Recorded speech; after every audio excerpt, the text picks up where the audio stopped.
Sure, put that on silent. I said it was Doug Sebastian. Right. With the children's charity that I've done, I've been for 11 years the NFL Alumni president of the San Diego chapter. So a lot of people kept thinking, oh, you're a Charger. And Spanos called me in one day, Alex, the father, called me in and said, Mr. Weatherley, I heard that you came to the Charger backers last night. I said, yeah, they asked me if I'd come and speak to the San Diego backers. I have no idea why, Alex. And he said, I don't either. But he said, bringing them silver and black carnations was not right. I brought the whole group. There was 250 of them. I had all the women come up. I said, I got a carnation for you if you'll line up over here. Till this day, Agnes, I still remember her. She went up, she was 82 years old with a walker, and she came up like that, and she goes, silver and black, tearing it all up. She said, what do you bring these in here for? I said, ma'am, I'm bringing you a winning side. I go, how many times have we been to the Super Bowl? And so we started laughing. So he called me the next day, wanted to know what the hell this is all about. So he said, can't we get a Charger to be the president alumni? This is my second year. I said, well, number one, it doesn't pay anything. In fact, it usually costs me money to put on the events. And no. I go, but if you get a Charger to come in and do it, I'll step down. And he said, well, I have to be honest with you, you're doing a good job. I said, well, thank you very much. He said, why are you doing it so successful and everybody else has failed? And I said, J. Paul Getty taught me a long time ago, and I've been fortunate. Football has never paid me very much money. My first contract in 1974 was $18,500. That was minimum wage in the NFL. That's the least they could pay you. Today it's $457,000. To give you an idea of the balance. Players that play 7 years today in the NFL get $4,972. $4,900 for playing just 7 years. That's their retirement pay. Mine is $1,231. So, and I'm collecting it, sucker. I'm not going to wait any longer. But the times have changed. But one thing has not changed. Key to success. I don't care if you sell toilet paper, Amway, Bibles on the corner. There's one thing you have to have. You have to have that positiveness. You have to say, you know what I have is the best. The reason being is because I use it. If you don't use it, then don't sell it. If you don't believe it, don't sell it. So I started talking about that in 1977. A guy in the back of the room heard me. And he said, I own Texas Instruments. My name is Ross. He said, I'd like you to speak to my group in Texas. That started my first corporate 500s to speaking about motivational speaking about yourself. Amway picked me up and asked me to come, but I could not join Amway. Rich and Jay said, I heard your speech at a Holiday Inn. I want to put you in all of them, and I want you to talk to my people. I said, I don't know what I can say to them. You know, you love it or you don't love it. And what happens is you have to be sold out. It's almost like someone that calls himself a Christian. They got to believe in Jesus Christ as a Christian. They got to believe in Jesus 110%. And he says, if you believe me, you got to give everything to me. Get out and be joyful. Quit worrying about what you can't do. But spread the word about me, and I'll keep care of you. And the same thing in business. You got to start spreading and helping. J. Paul Getty said it best, and I was very fortunate to meet Saul Price, Ted Turner, Bill Gates, and Warren Buffett. These are my idols. These are the people that taught me business. I'm fortunate to meet them all through Ted Turner, because he was a Southern boy, wore cowboy boots, and I happened to meet him at the TV network show in Los Angeles at the Staples Center. And when I was there, going down the elevator, they had a bunch of Raiders, 49ers, and Rams signing autographs in the auditorium. And everybody was coming through. I went to get on the elevator, go upstairs, and while I was going up, Ted Turner was there. And this lady was talking to me, and I said, yes, ma'am. Yes, ma'am. Sure, no time, anytime. Sign an autograph. He looked over to me and goes, you a Southern boy? I said, yes, sir. He said, I'm Chet. I said, I know who you are. You're a big cowboy. And we started laughing and talking. And he does support the Dallas Cowboys. And I said, well, I played for Atlanta, the Raiders. He goes, oh, the bad boys. I said, yes, sir, the bad boys. He goes, I know a bad boy that likes your team. He said, have lunch with me. And I said, okay, I'll have lunch with you. He had lunch with Bill Gates, and that's the day I met him. Wow. So when you start meeting people, and I learned a long time ago, a man that's broke doesn't want to help you do anything. The man that has all the bucks means nothing to him. Only success and helping others. J. Paul Getty said it. I'll go one more time. J. Paul Getty said, find the dreams and the goals of the people around you. By helping those to achieve their dream and goal, success will boo you to the top. And so in 1977, I started reaching out trying to help others. And by doing that, by children's charities through the NFL Alumni, we started reaching out and helping our own pre-69ers. These are guys that the NFL did not recognize because the AFC and the NFC got after 69. But there were 400 of them at the time. They weren't getting pensions, and they actually paid sometimes to get on the bus to go play in a football game and then come back because they didn't take the team as a group. And so we started helping them. By helping them, we started reaching that if we help children, they'll be able to help us as well by making their success. So we started reaching out with a 501c3, putting on golf tournaments, going to children's hospitals, being Santa Claus, and doing all these things. Every day should be a learning lesson for you. Reach out and help others. By doing that, look back after you've done it and see what you've gained. And you'll be able to see more and more. When she got up and said, listen, my portfolio is big, my numbers, maybe I can help you through those. Well, that's what everyone should be doing. Quit worrying about me selling a product, me making your tummy look better so you'll look better out there. It's you reap the rewards after you help someone, and you'll see it grow 10 times over. But I'm going to tell you, if you're about to close your business, you're trying to decide inside your head that, you know, this isn't paying the bills, this isn't doing this or that, it's because you're too close to the fire and you can't see the benefit of others helping you because you haven't asked. Never be bashful enough to say, I have a business, if I don't start getting it rolling, and how can I help you that might be able to help me? But I want to help you first. If I empty my cart, maybe I'll have more room for more to come in. Success breeds success. Failure breeds failure. If you're feeling a failure, no one's going to run to you and help you. They don't want failure in their basket.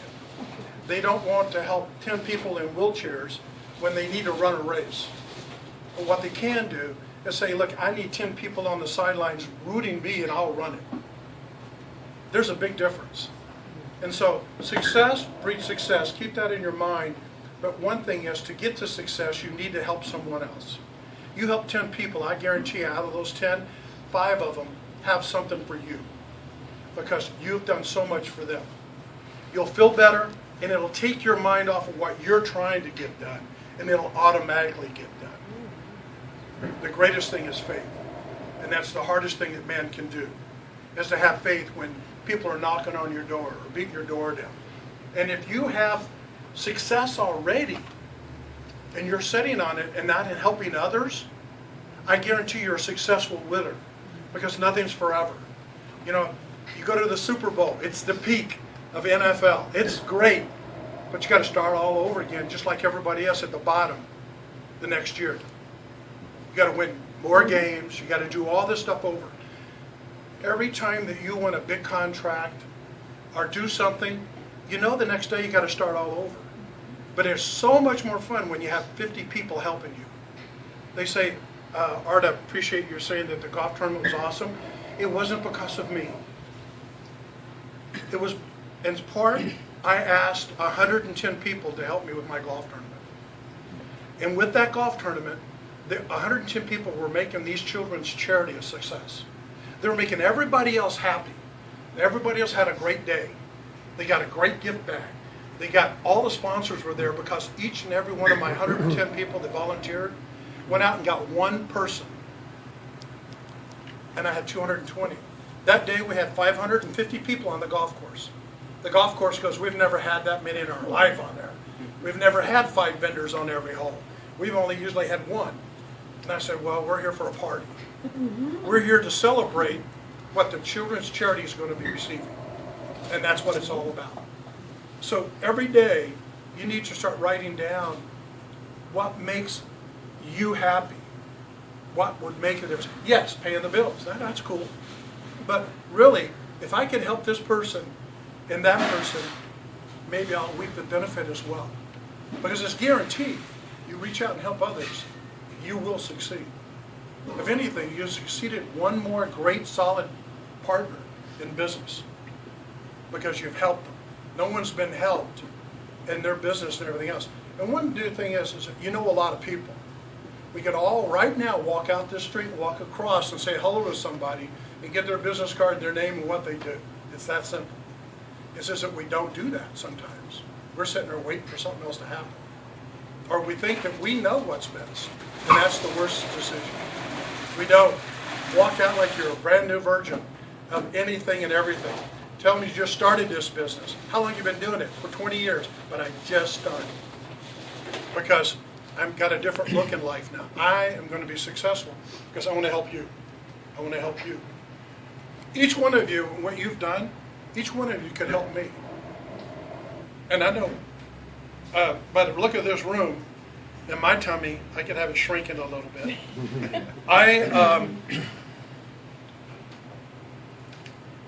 You know, you do things sometimes you don't realize, God, I could have a business doing this, because everybody tells me, you know, you should do a business like that. You could do real good. I started having coaches call me and go, could you work with this kid? He's at USC. I don't think he's going to make the team. His dad and mom are very wealthy, and they'll pay you anything you need. This kid has got the height, the build. He could be an incredible NFL player, but he's got to go to USC first. And we're going to cut him if he can't really grasp the position. What position does he play? What? Over in La Jolla, he played at La Jolla Day. He actually played as a tight end, a quarterback, and wide receiver. He's 6'6", 286 pounds. And I'm telling you, Jim, he'd be an incredible guy. So I said, okay, I'll work with him. His dad was an attorney. I worked with this kid, got him to long snap. Now, he was throwing me the ball. He was a quarterback. Incredible arm. I said, bend over and throw it between your legs. The ball went 50 feet in the air and 200 yards that way. I said, that's great. Now here I am, looking through your legs, you know. We started working with him. He not only did well at USC, he was the starting center for snapping, just for snaps. Then I started working with him on out passers and this and that. He called me and goes, hey, I think the coach wants me to play defensive end. I go, okay, today's Monday. I'll be here tomorrow night. Tuesday night, we'll start working on how to be a defensive end. I'll tell you how to spin and roll. When I went to the Raiders, and I was a defensive end and tight end. John Madden, I'll tell the story real quick. Every morning you hear this on all the way down the hotel room. We were the only NFL team in hotels, the Raiders, up in Santa Rosa, California.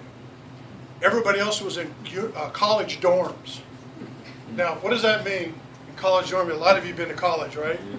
And you shower with everybody down there. We had our own rooms. Towels every day. You had to hang your towel up over the bed in the college dorm. And somebody'd steal it, blow their nose on it. Anyway, what happens is, TV room is down the hall. You had to watch it all there. We had our own room, own TV, 2 beds in every room. It was pretty cool at Santa Rosa. So, but that was the biggest fear, even to a veteran that's been there 20 years. That knock at 6 a.m. Coach wants to see you, bring your playbook. Thompson, Stephen, and walk away. Well, they did that. Second week I was at the Raiders. Weatherley, coach wants to see you. I've been here 2 weeks. I got really into being the kind of the pet of the coaches, because every time I turn around, Madden would go, oh shit, Weatherley, get your butt back, All right. So I was kind of every day I walked into the locker room, my room, I go, Madden would not lay off of me. I don't know, shit, I'm fired. I'm going to get up. And that next morning, bang, bang, bang, you know. But before I walked out, Gene Upshaw ended up being our player rep with the NFL players. He was our right guard, our left guard. He walked up and I said, man, he goes, what's wrong? And I said, I knew coach was going to cut me. Every day he calls my name out, at least 3 times in practice every day. And he goes, what the hell are you talking about? He goes, if he didn't mention your name, you would not be here. You're his friggin' pet. I go, get out of here. Really? No. I said, they just cut me. I got to go to the... So I said, I'm not going right over to the coach's office. I went up and had breakfast. I'm sitting there having breakfast, and I'm going around telling everybody, Kenny Stever, man, it was a blast. You know, I love catching the ball from you, this and that. And I was up to Ted Hendricks, and Ted gets up and goes, Stork, man, I'll tell you, I had a good time. And all of a sudden, Madden walks in. Weatherley, what the hell's going on here? Told you, didn't they knock you on the door and tell you to bring your playbook? I go, yeah, coach, I wanted to say goodbye to everybody. He goes, what the hell you mean goodbye? Because go down to my locker, my room. I go down there and he hands me a book, and he's got a piece of toast in his hand. And he hands me the book, and he goes, where's the other one? I go, it's here. He goes, here, take this one. And I go, what does this mean? I thought I had to get on a bus. He goes, no, you're a center now. We'll teach you how to be a center. Go see Jamato. I go, Coach, I've never played center. I'm in the middle of the line. He goes, here, the bus is leaving in 5 minutes. I go, I'm a center. I guess from that day I was a center too. What happened is a lot of people kept calling me coach. You guys know that links on links.com or whatever it is? Is that what it is? LinkedIn. Hey, let me explain right now. I'm Arkansas redneck. You can't tell because I wear a turtleneck. But anyway, I'm redneck. But anyway, everybody kept calling me coach. And I realized why they called me coach is because I used to be the head coach of ladies lingerie football. Now, I really loved that job. Especially when we visited other teams and we all had to be in the same locker room. Anyway,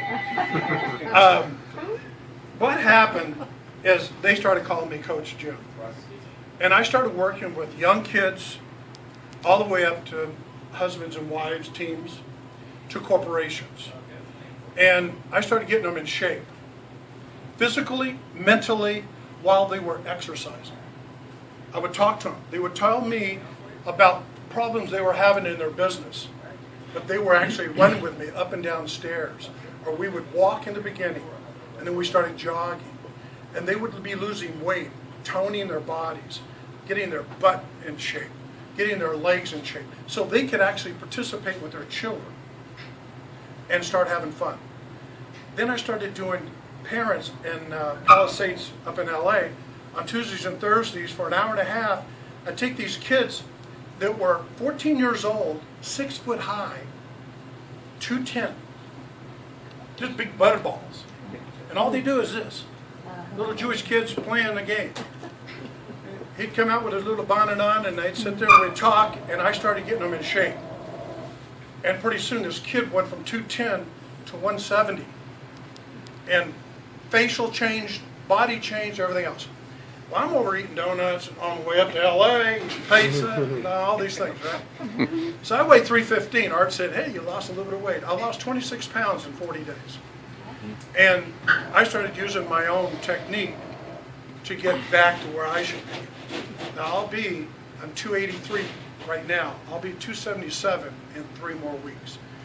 But I did it in a healthy way. I still eat my little pizza, 2 of them, no more. Eat a half an oatmeal bowl, not a whole bowl. And I do walk every morning, and I read an hour of my Bible, and I just give it all to Him. And I'm going to tell you something. There's a lot to refreshing the memory and doing what we're supposed to do. This world has told us this is the way it should be. Something from Ted Turner. Ted Turner said, get an education so you can go to work for somebody else. Ronald Reagan, I got to meet and go to his house up in, when he had it up there, him and Nancy.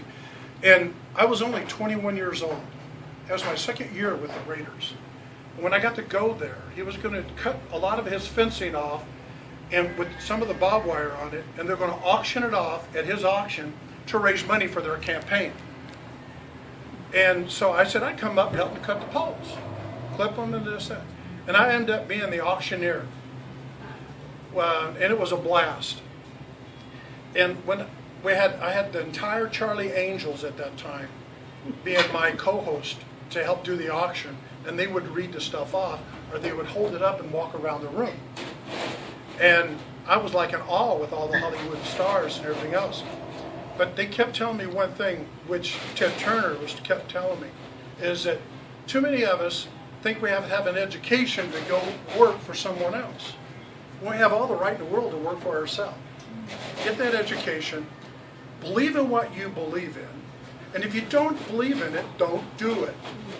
If you work at IBM for 20 years and you're not making what that young kid that just came in from college, in the first year he's outsold everybody in the office, quit. You're not doing the right thing. He is. And old dogs can't learn new tricks? Are you kidding me?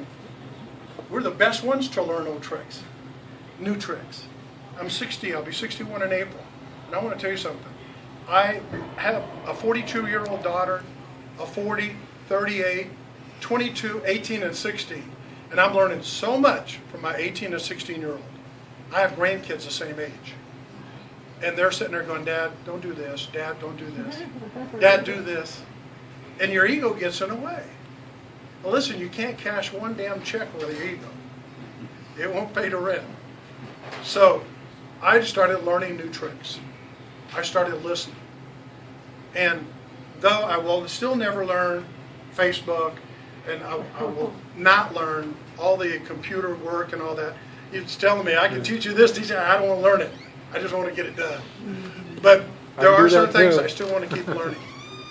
So I hope that you guys can call me sometime. I got flyers up here if you know a corporation, a person. He's got a baseball team or whatever. I charge different based on, I do take the tax money, but only a portion of it. I can't train all of you guys all strictly on that because I don't stay in hotels that much and I buy pizza. But I do enjoy working out with people and seeing them succeed in their goals. Because I tell you, everyone that I've helped me. And even when I started looking in the mirror of myself when I was 315 pounds, going, who would want to train with somebody like that? But if you ever notice, most of your coaches aren't really in that great shape anyway. I keep telling my students that. But I've been fortunate to be around a lot of big names in my lifetime. God has put me in the right places. Many times He's put you in the right place like He did me, and I didn't pay attention. And I fall back and go, wow, the door was open and I didn't even walk in. How many times that happened? It keeps happening, folks. It don't close forever. Your business, you trustfully believe in it, wear it on your sleeve. Wear it out, smile, greet people like you've never greeted in your life. Because you have something that's totally, when I was young, they kept saying, James, you're special. There's only one of you. And by God, I hope so, because I now want to see me again. You know what I mean? So it's exciting that I've been able to do what I've done. You'll have your ups and downs. Maybe you're in your down. And I remember in a movie one time, it said, well, look, you got to be happier in hell now. I go, why is that? He said, because you're on the bottom. You can only go up. So if you are where you are and you don't see it moving, start making a phone call to people and say, hey, I haven't talked to you in a long time. How you doing? What are you doing? How can I help you? If you spend 1 hour a day doing that, your business will flourish. And you've only spent 1 hour helping someone else. Even if it's just a conversation. They would say, wow, they called me. I haven't heard from them in a long time. And let them do the talking. Listen to them. Just keep asking them questions. Like a shrink. You know, when you go to a shrink, all they ask you is, what's going on in your life? And then they go, do you know why? What do you think? They don't tell you anything. They just keep asking you to you seek within yourself what's going on. When did it happen? Do you think it's going to happen again? Why do you think that? They're always asking you. So start asking yourself. If you own a business and you haven't wrote down your goals for this year, and you haven't put it on your bathroom mirror, I guarantee you might not succeed. And if you do succeed, you're going to lose a lot of other things. What you want to do is move your whole life up, your whole business, everything. So write it up where you can see it. You set those goals. If it's you want to lose 50 pounds, make sure you lose 5 before your birthday. Don't worry about the 50, it'll come as soon as you lose the first 5. If you want to have 10% more income than you had last year, this month, write down what you had last year. Visualize it, see it. I'm here to make sure that you guys understand when you see me next time. You know what? I did what you said. I took a little bit of what you said, and things made a difference. Because it really will make a difference. I said, if I talked about this today, what would it make a big difference, Ted? Ted said, it doesn't matter. It's what you do, James. They'll take it or leave it. But what you do today and tomorrow makes a difference. So I hope it helps you. I know it helps me. Because I've met some of you many times. And I'll tell you right now, I'm in the back of my list, in the front of my list, I'll put you guys in there. Somewhere along the line, I know that when I call you, that I might know somebody that can help you. But more importantly, it'll help me as well. See, success breeds success. If it'll help you, it'll help me. If it'll help me, it will help you. That's the real key. I've said this before. Do you guys know the key to success? Money, time, religion, love, everything. It's one word. Does anybody know what it is? One word will make your life better. Anybody? Desire. Desire. I do this in schools with kids, and I also do it at Sony, at their sales department. I got them all stood up and I said, listen, the key to success is one thing. And it's when you're a kid, you tell him to go carry the garbage out and he doesn't carry the garbage out. It's because he didn't do his homework. He didn't do his homework. Or you're sitting there arguing with your son and it's because they didn't listen. What's the key to success? Listen. Yes, because if you didn't listen, you don't know what time to pick the check up, where to go to get it, or what's going on. If men are famous of doing this when they first meet a woman. Baby, I want to know what you like to eat, what you like to drink. I want to hear everything. Okay, it's been an hour. Forget it now. I want you to know what I like. You know, like that. And then pretty soon you got a association going on. It's called dating. And he's doing all right. He gets a second date, the third date. Things are going real small because he's listening. And she listens. But then when they get married, the listening kind of separates. I know you. You're not like you used to be because they quit listening. Same thing with churching and everything else. Same thing with your children. So you walk back and go, you know what, I haven't paid attention to you lately. I haven't been listening to you. Sit down. Let's talk. And you'll feel a new relationship golden. Because listening, your business partner, your boss, your clients, it's because you didn't listen.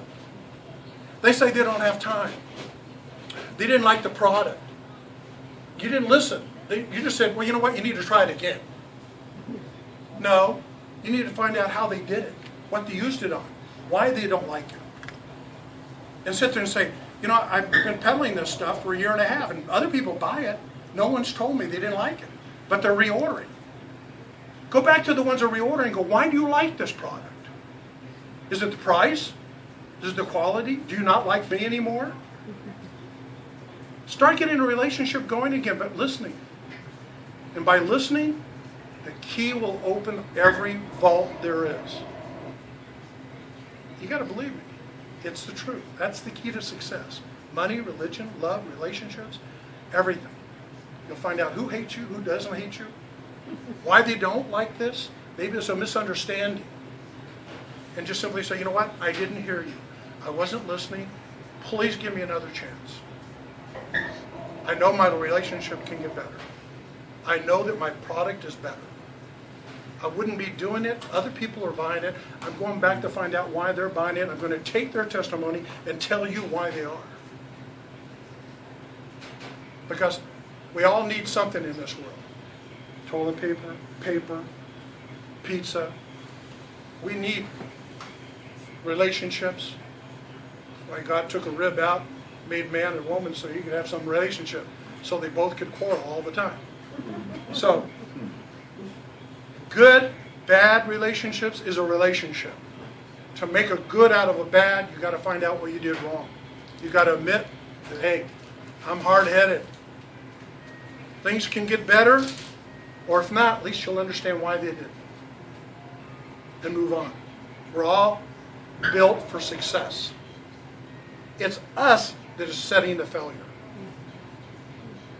You want to be a winner? Be a winner. You want to be a loser? Keep doing what you've been doing. Figure out what you do right. Figure out what you do wrong. Fill out the rat more often than the wrong. But we're all going to do wrong. Like me, talking too long. Thank you guys so much. And I hope that you want somebody, a football, baseball team, not just sports, but just to get back in shape. They work out with me. I work along with you. We walk the path. We run the run. We do all these. Anybody have a question?